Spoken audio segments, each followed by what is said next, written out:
do is discover the diversity. It's so rich within a small pocket of land. We've got the lakes, we've got the hills, we've got the diversity of wildlife. This is one of the most beautiful parks in the region. The park had its 80th anniversary last year in 2014.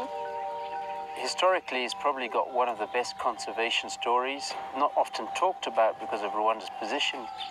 Akagera is a story of rebirth and the story of resilience, just like the story of Rwanda.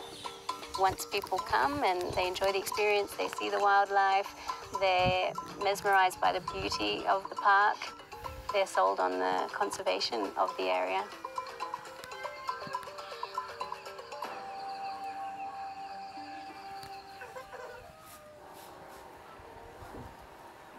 Akagera National Park was created in 1934. It's one of the oldest parks in the region. Historically, Akagera was 3 times the size now. It was very large and it was very wide also that time. Historically, Akagera was a Big 5 park. Lion, buffalo, all that species was intact. It was there at that time. It's had a turbulent history with many ups and downs in tourism, in wildlife poaching. The park was basically established as a purely conservation zone. It wasn't even promoting tourism. But legitimately, over time, the park needed to introduce the operations of tourism and built 2 lodges, and then also allowed for day tourism to travel through the park. Unfortunately, due to human-wildlife conflict, animal numbers significantly went down. In 1957 and 58, 6 black rhinos were translocated from Tanzania into Akagera National Park. It was also probably one of the first black rhino movements anywhere in conservation.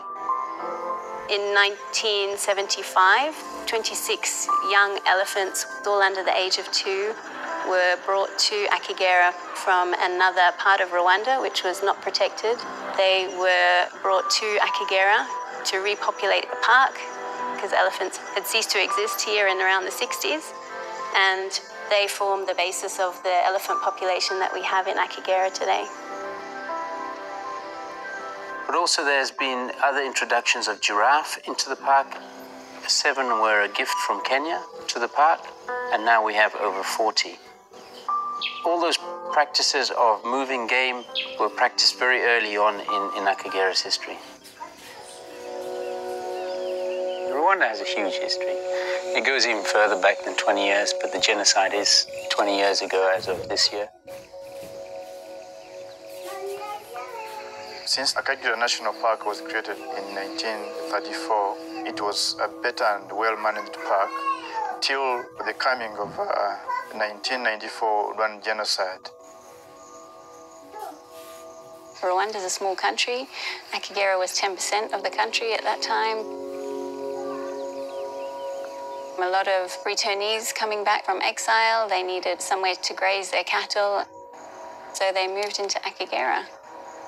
It was a lack of options on their part, but unfortunately the park also suffered from that. After the returnees came, there wasn't a system to separate the park and the people. Lions killed cows, and in exchange, the owners killed lions, and that's how lions came extinct in this park. There were more than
single lion.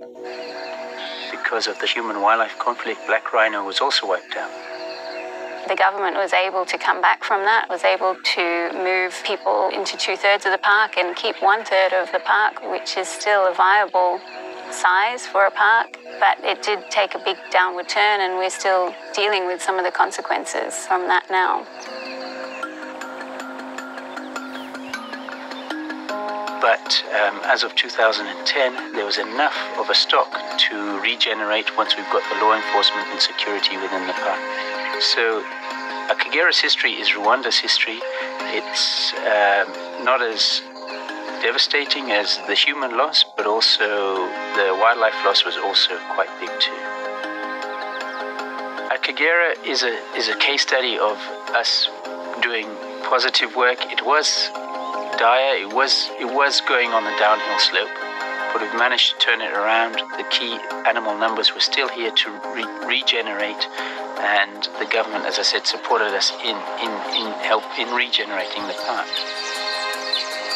It's a great story of conservation that has been achieved with our other parks, but Akagera has impressed, I think, Rwandans in general. In the last 5 years, tourism has increased tremendously, from around 12,000 people in 2010 to over 28,000 people in 2014. Ever since I was a young boy, my parents used to take me to Africa quite some times, and I guess I got infected by the wanting to visit the parks in Africa disease. So I go here on quite a regular basis. Once or twice per year I try to visit a park. What I really like about visiting the park here is that you see that the conservation story is working out really well. If you would visit it year after year after year, you would see that the number and diversity of animals in the park is increasing at a fantastic rate, and that's truly heartwarming. We have plans to bring lion and black rhino back to Akagera, which will make it a Big Five park again. And then it will be the only Big Five park in Africa that also has shoebill, which is something pretty special. In 2014, 53% of the visitors of Akagera National Park were Rwandans. That is a bit unique in Africa. It's a park to benefit Rwandans, and they owe it their whole support. Specific to Rwanda, it's the most densely populated country within Africa. The population on the periphery of the park is huge. A lot of the people used to rely on the park for resources or cattle grazing or firewood or water. So it's key now to make the community aware that we're managing the park, but we're managing it for Rwanda, and the potential they can have from good management of the park is never ending. We are aware that it's only when people start seeing benefits from the park that they can support us conserve the park. So we prepared this play, this drama that we took around the villages, showing people the behavior of lions and how they could benefit from the lions coming back to Akagera National Park, how they could benefit from the potential increase in tourism numbers and revenues.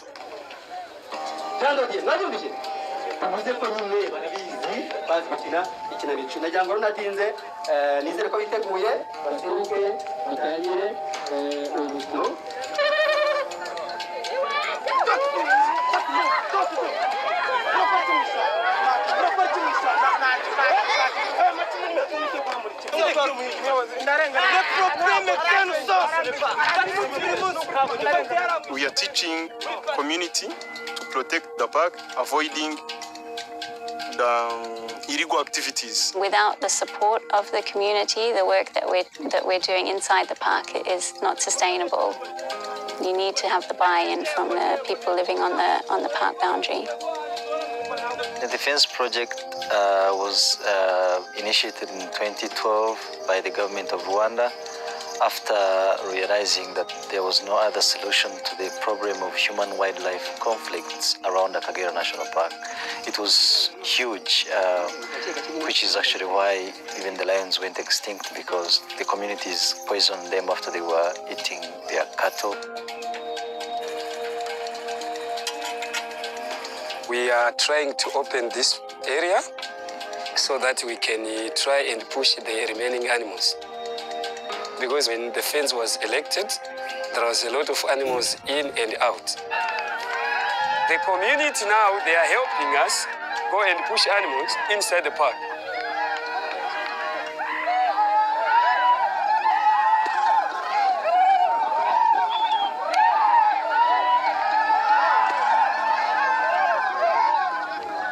Ever since the fence was completed in 2013, there has been a significant reduction of cases of human-wildlife conflicts, and people in the communities are happy. They can now harvest their crops, and they are very thankful to the initiative.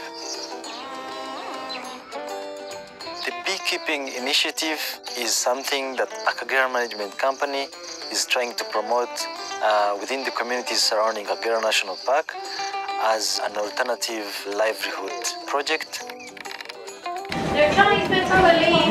Akagera National Park has lots of woody species, trees that are very suitable for producing oil, in 2013, Akagera Management Company bought 22 modern beehives and gave them to the cooperative. And by January 2014, they have been able to harvest 365 kilograms of honey. Iterambere twagiye tugeramo nk'uko mugenzi wanjye yabivuze, twabashije kugenda twiteza imbere, tubasha kubaka amazu bamwe tutari dufite, tubasha kugenda twiteza imbere mu bintu by'ibinyabiziga, ndavuga ubwo nka moto.